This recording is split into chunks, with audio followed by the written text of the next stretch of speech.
सात संगत जी, प्यार से कहना धन्यकार जी। जहाँ आज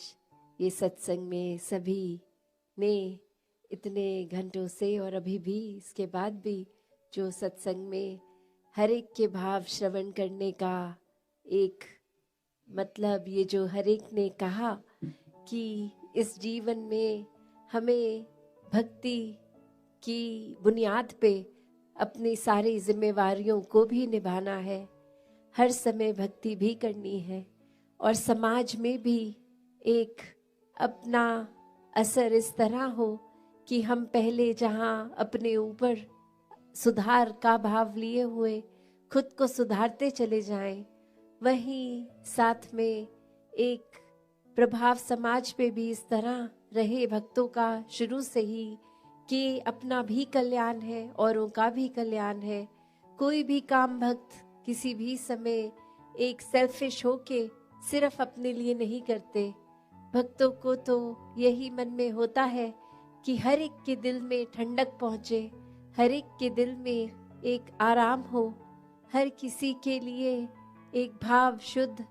हर एक कोई परमात्मा का ही रूप तो बहुत ही पूजनीय।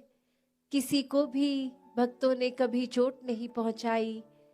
और हमेशा भाव मन के ऐसे ही रहे कि अगर किसी को किसी तरह का दुख तकलीफ है भी तो कैसे वो दूर की जाए। और सबसे बड़ा जो परोपकार भक्तों का रहता है वो यही रहता है कि परमात्मा हमारे जीवन में आया है, हर एक के जीवन में आए। जो अभी तक इस परमात्मा को देखे नहीं है, जिन्होंने अभी तक ब्रह्म ज्ञान नहीं लिया, वो भी कैसे अपने जीवन में एक रोशनी हर समय की ला सकते हैं। क्योंकि ये टेम्पररी अगर हम बात करते हैं तो कोई भी चीज़ हमें कुछ देर के लिए, अगर अभी डे टाइम है तो कुछ घंटों बाद अंधेरा हो जाएगा, नाइट हो जाएगी। तो ये रोशनी इस तरह तो दिख रहा है अभी सब कुछ, पर ये हमेशा की नहीं है। पर जो परमात्मा है ये सच है, ये ट्रूथ है, ये ओमनी प्रेजेंट, ये निराकार, ये हर समय की सच्चाई है, हर समय की रोशनी है। भक्तों ने यही समझाया है कि जितना ज़्यादा इस परमात्मा के साथ मन को जोड़ेंगे, इसके एहसास में रहेंगे, हर काम में इसको शामिल करेंगे, तो फिर एक ये मन डामाडोल नहीं होता, मन में कोई उदासी कोई खुशी के भाव अपना प्रभाव असर नहीं छोड़ते। क्योंकि प्राथमिकता इस मन ने परमात्मा को बना लिया है और फिर ये प्रायोरिटी बेस जब इस परमात्मा को ही हर समय दिमाग में दिल में रखते हैं तो बाकी चीज़ों का असर उस तरह नहीं होता कि कोई अगर बिजनेस में नुकसान है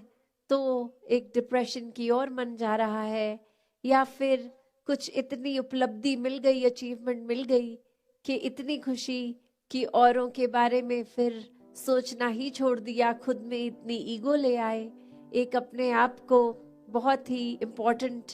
बना दिया। तो बात वही कि कैसे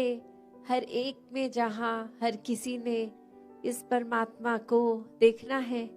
हर एक के अंदर वो कैपेसिटी है, वो पोटेंशियल है कि कैसे इस परमात्मा के सारे गुण, हम चाहे एक मनुष्य के शरीर में हैं पर परमात्मा जैसे देवीय गुणों से हम युक्त हो सकते हैं, ह्यूमन वैल्यूज से युक्त हो सकते हैं। ये मन में कंपैशन, काइंडनेस, दया, क्षमाशील होना, एक मन में प्यार का भाव, प्रेम का भाव, ये लव, ये सरेंडर, ये ब्रॉड माइंडेड होना, हर एक को एक्सेप्ट करना, हर किसी के लिए वही भाव हो कि ये इंसान से बहुत कुछ हमें सीखने को मिल सकता है। दिल कारण ना ढूंढे कि कैसे किसी से भी नफरत की जाए, हर किसी से फिर वही बात जो अभी सत्संग में भी हम सुन रहे थे कि ये एकत्व जब इस्टेब्लिश हो जाता है, ये वननेस स्थापित हो जाता है, तो वो वननेस कोई उस बात की बात नहीं है कि हर कोई एक जैसा दिखे। एक फिजिकली तो हर किसी के शक्ल, आकार, फीचर्स एक बहुत ही अलग हैं। कोई किसी रीजन के होते हैं तो एक ज्योग्राफिकली रहने की वजह से उस तरह एक कल्चर और अपीयरेंस से खाना पीना वैसा हो जाता है, और दूसरे कहीं देश में किसी और राज्य में अपने देश में भी हो तो वो एक अपीयरेंस वाइज तो अलग हो सकते हैं, बट जो अभी कॉमन थ्रेड की भी बात हो रही थी कि ये परमात्मा ही है जो जहाँ पूरे ब्रह्मांड में है, एक वो कनेक्शन हमारी इस परमात्मा से जब है तो संसार के हर इंसान से हर कोई अपना है, हर एक में परमात्मा का वास। तो कैसे जब इस परमात्मा से प्यार हो जाता है, इस परमात्मा के अलावा फिर और कुछ दिखता ही नहीं है, हर एक में ही दिखता है, तो फिर ये भाव वही आ जाते हैं कि ये संसार बहुत ही सुंदर है, हर किसी में बहुत कुछ सीखने के लिए है, और किसी की फिर बात दिल पे चोट नहीं देती, क्योंकि फिर वही लगता है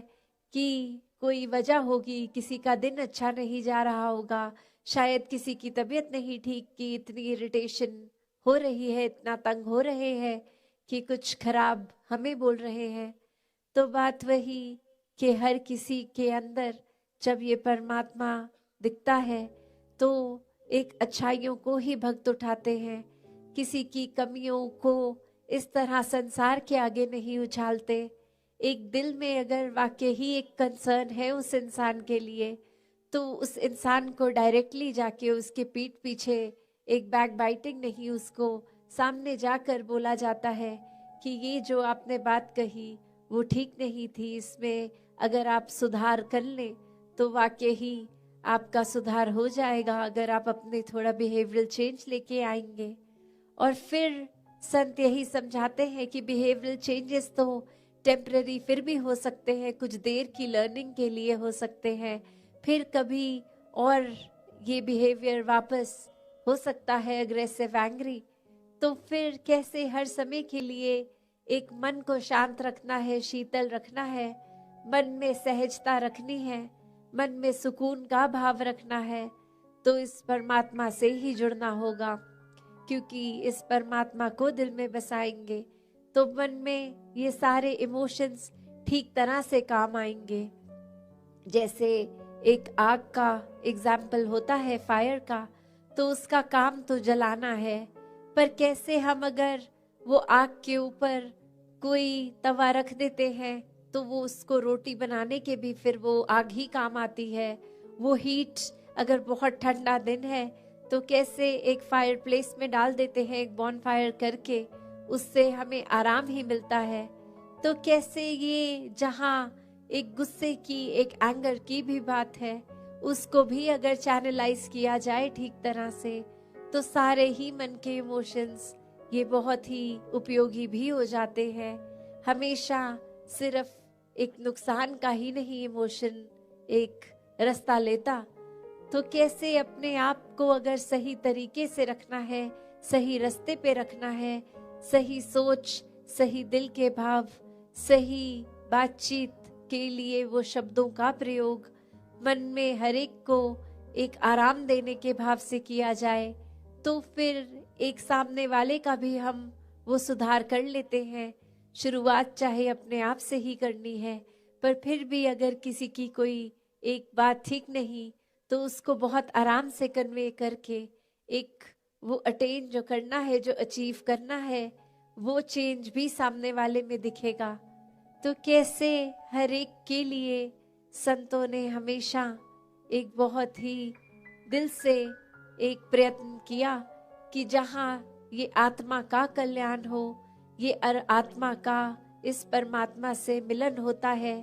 तो एक वाकई ही ये जो हम हर जगह सुनते आए हैं कि ये इतनी योनियों के बाद मनुष्य योनि भी मिली और अब इस मनुष्य योनि में ही जीते जी इस परमात्मा की प्राप्ति है। और अगर कोई उस आइडियोलॉजी से सहमत नहीं भी है, सिर्फ इसी जीवन को अपनी फर्स्ट लाइफ की तरह भी देखें, तो भी कितना कुछ है जो जीवन का समय, कितना टाइम है जो हमें मिला है, इतने साल मिले हैं, उसको हमने कैसे जीना है, उसको हमने किस तरह पॉजिटिवली, कंस्ट्रक्टिवली हर समय को जीना है। तो दातार ऐसे ही भावों से हर एक को युक्त करे, सात संगत जी, ध्यान निगाह जी,